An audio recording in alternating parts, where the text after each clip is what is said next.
Bonjour à tous, j'espère que vous allez bien. Aujourd'hui, on va parler d'un outil que tout le monde connaît sur Windows, le gestionnaire des tâches. La plupart du temps, on l'ouvre quand un logiciel ne répond plus, quand le PC rame ou quand on veut fermer rapidement une application bloquée. Mais en réalité, le gestionnaire des tâches ne sert pas uniquement à tuer un programme. C'est un vrai outil de diagnostic. Il peut vous aider à comprendre pourquoi votre ordinateur est lent. Il peut vous aider à comprendre pourquoi la batterie de votre laptop se vide trop vite. Quelle application utilise trop le processeur, la mémoire, le disque, le réseau ou même la carte graphique. Et dans certains cas, il peut aussi vous aider à repérer un processus suspect. Donc dans cette vidéo, je vais vous montrer plusieurs fonctions très utiles du gestionnaire des tâches que beaucoup d'utilisateurs Windows n'utilisent presque jamais. Pour ouvrir le gestionnaire des tâches, vous avez plusieurs méthodes. La méthode classique, c'est simplement de faire un clic droit sur la barre des tâches et choisir gestionnaire des tâches. La deuxième méthode, c'est de maintenir la touche CTRL ALT plus SUP, choisir gestionnaire des tâches. Et la dernière méthode, c'est de maintenir la touche CTRL MAJ plus échappe. Avec ce raccourci CTRL MAJ plus échappe, le gestionnaire des tâches s'ouvre directement. C'est simple, c'est rapide et franchement, une fois qu'on le connaît, on ne revient plus en arrière. Une fois dans l'onglet processus, si vous êtes dans l'onglet processus par défaut, tant mieux. Si vous ne l'êtes pas, redirigez-vous dans l'onglet processus. Par défaut, Windows affiche les colonnes les plus connues, telles que le processeur, la mémoire, le disque et le réseau. C'est déjà utile, mais ce n'est qu'une petite partie des informations disponibles. Si vous faites un clic droit sur l'entête des colonnes, vous pouvez ajouter beaucoup d'autres informations. Par exemple, une colonne très intéressante, c'est la colonne GPU. Elle permet de voir quelle application utilise votre carte graphique. C'est pratique si vous jouez au jeu sur votre ordinateur, si vous faites du montage vidéo, si vous utilisez des outils d'intelligence artificielle ou n'importe quel logiciel qui peut utiliser la puissance graphique de votre machine. Mais c'est aussi utile pour le dépannage. Par exemple, si une application inconnue utilise beaucoup le GPU, alors que ce n'est pas un jeu, ce n'est pas un logiciel de montage, ce n'est pas un outil graphique, ça peut mériter une vérification. Mais attention, ça ne veut pas dire automatiquement que c'est un virus. Vous pouvez aussi ajouter la colonne moteur GPU. Cette colonne permet simplement de voir comment la carte graphique est utilisée. Par exemple, si vous enregistrez une vidéo avec OBS, comme je le fais actuellement, vous pouvez voir si OBS utilise l'encodage vidéo de votre carte graphique. Ensuite, une autre colonne intéressante, c'est la colonne État.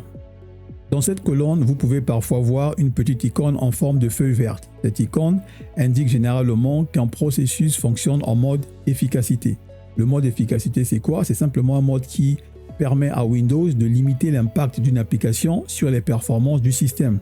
C'est très utile pour certaines applications qui tournent en arrière-plan et qui consomment trop de ressources. Par exemple, si une application secondaire consomme trop de ressources alors que vous n'utilisez pratiquement jamais, vous pouvez faire un clic droit dessus et activer le mode efficacité. Windows va alors réduire sa priorité et essayer de préserver les ressources pour les tâches les plus importantes.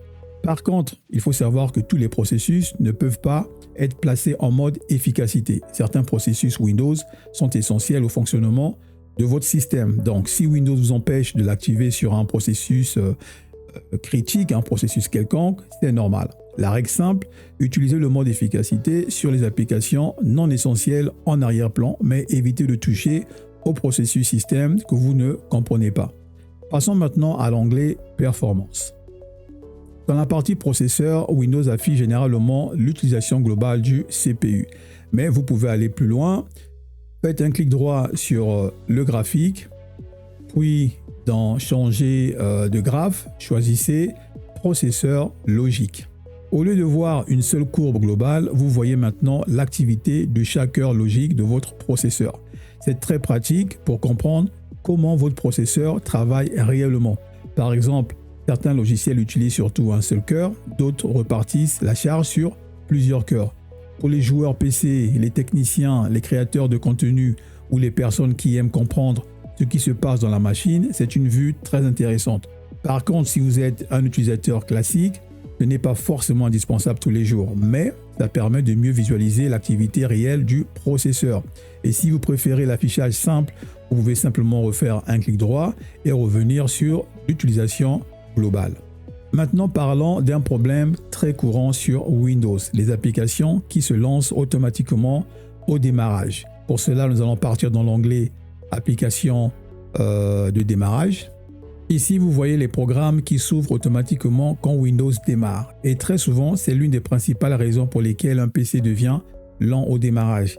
Beaucoup d'utilisateurs pensent qu'ils doivent réinstaller Windows parce que leur ordinateur est devenu trop lourd. Mais parfois, le vrai problème, c'est que il y a trop de logiciels qui se lancent tout seuls, tels que des applications de lancement de jeux, des messageries, des outils de synchronisation, des applications que vous n'utilisez même pas tous les jours ou peut-être jamais. Tout ça s'accumule et au final, Windows démarre avec plus de 20-50 programmes en arrière-plan. Dans cette liste, vous pouvez trier par état pour voir rapidement ce qui est activé. Ensuite, désactiver ce qui n'est pas indispensable. Par exemple, Microsoft Teams n'a pas besoin forcément de démarrer avec Windows, OneNote non plus, sauf si je l'utilise dès l'ouverture des sessions. J'ai aussi WhatsApp, j'ai aussi Asus Smart Agent ou encore d'autres applications similaires peuvent souvent être désactivées sans problème. Pour le faire, vous allez simplement sélectionner l'application à désactiver. Vous allez, je prends l'exemple avec Microsoft Teams, par défaut, après l'installation, il sera activé. Vous allez simplement cliquer sur désactiver. Le conseil que je vais vous donner ici, c'est de garder simplement ce qui est vraiment important. Par exemple, votre antivirus, votre webcam, votre carte son, si vous avez un logiciel de gestionnaire de mots de passe ou un outil dont vous avez besoin tous les jours. Et rassurez-vous, désactiver une application au démarrage ne la désinstalle pas. Vous pourrez toujours l'ouvrir manuellement quand vous en aurez besoin. Et si après redémarrage, vous changez d'avis, vous pouvez revenir ici et la réactiver. Ce petit nettoyage peut déjà rendre le démarrage de Windows beaucoup plus rapide. Maintenant, je vais vous montrer une astuce très utile. Imaginez que vous lancez un jeu ou une application et soudain, vous avez un écran noir. Vous voyez seulement le curseur de la souris. Beaucoup de personnes penseront que le PC est complètement bloqué et forceront l'arrêt avec le bouton d'alimentation. Mais dans beaucoup de cas, ce n'est pas nécessaire. Souvent, c'est simplement l'explorateur Windows qui a planté. L'explorateur Windows, c'est quoi? C'est simplement celui qui gère le bureau, celui qui gère la barre des tâches, le menu démarrer et l'interface de navigation. Pour le relancer, vous allez simplement ouvrir le gestionnaire des tâches en utilisant la combinaison CTRL plus Maj plus échappe. Alors, si vous êtes sur Windows 11, vous allez ensuite sur exécuter une nouvelle tâche. Et ici, vous allez simplement écrire explorer.exe. Ensuite, vous allez taper sur Entrée. Si vous êtes sur Windows 10, vous allez aller sur Fichier et ensuite sur Exécuter une nouvelle tâche et entrer la commande. Si l'explorateur Windows était bloqué, le bureau et la barre des tâches vont se recharger. Et dans beaucoup de cas, vous récupérez votre session sans redémarrer complètement le PC. C'est une astuce qui est super simple, mais elle peut vraiment vous sauver du temps. Maintenant, regardons comment utiliser le gestionnaire des tâches pour analyser un processus suspect. Nous allons retourner dans Processus. Nous allons faire un clic droit sur les colonnes. Nous allons rajouter l'éditeur. Nous allons rajouter PID. Ensuite, nom du processus et la ligne de commande. Voilà. La colonne éditeur, elle est très importante. Pourquoi? Parce qu'elle permet de voir quelle société est associée à un processus. Par exemple, si vous voyez, on va dire, qu'est-ce que j'ai ici? On va voir NVIDIA, j'ai quoi d'autre? J'ai WebView Manager, j'ai Steam ou un autre éditeur connu. Ça vous donne déjà un contexte. Mais attention, ce n'est pas parce qu'un éditeur est connu qu'il faut tout accepter sans réfléchir. Et ce n'est pas parce qu'un éditeur est inconnu que c'est forcément dangereux. L'idée ici, c'est d'avoir plus d'éléments pour comprendre. Par exemple, si vous voyez un processus qui ressemble à un logiciel Microsoft, mais avec un nom d'éditeur bizarre ou mal orthographié, là, il faut se méfier. Nous avons aussi la colonne ligne de commande qui est également très puissante parce qu'elle permet de voir comment un processus a été lancé. On peut voir le chemin, les arguments et parfois des détails très utiles pour comprendre ce qu'il fait réellement. C'est très pratique pour les techniciens, pour les administrateurs système ou les personnes qui veulent analyser un comportement étrange. Prenons un exemple connu, svchost.exe. Beaucoup d'utilisateurs voient svchost.exe dans le gestionnaire des tâches et pourront penser ou même pensent immédiatement à un virus. En réalité, svchost.exe est simplement un processus normal de Windows. Il sert à héberger plusieurs services du système, donc sa présence est normale. Mais comme certains malwares peuvent essayer d'abuser du processus Windows légitime, il faut savoir vérifier. Donc vous devez regarder l'éditeur, vous devez regarder la ligne de commande, vous devez regarder le nom exact du processus, vous devez regarder aussi son emplacement si nécessaire.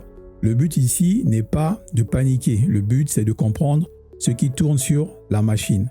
Vous pouvez aussi rajouter la colonne consommation d'énergie. Alors la colonne consommation, je vais juste réarranger mes colonnes.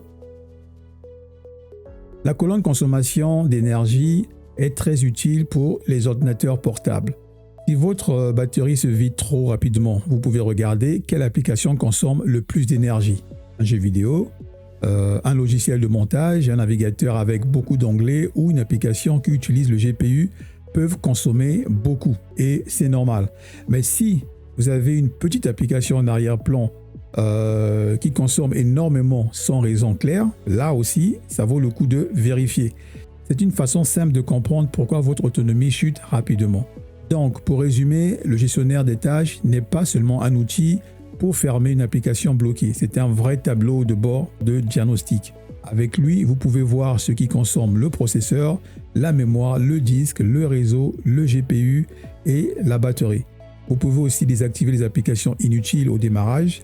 Vous pouvez activer le mode efficacité sur certaines applications.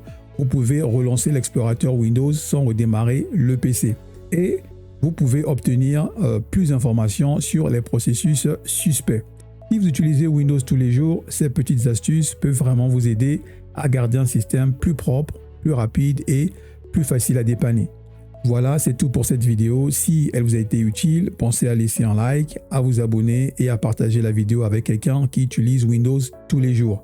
On se retrouve très bientôt pour un nouveau tuto.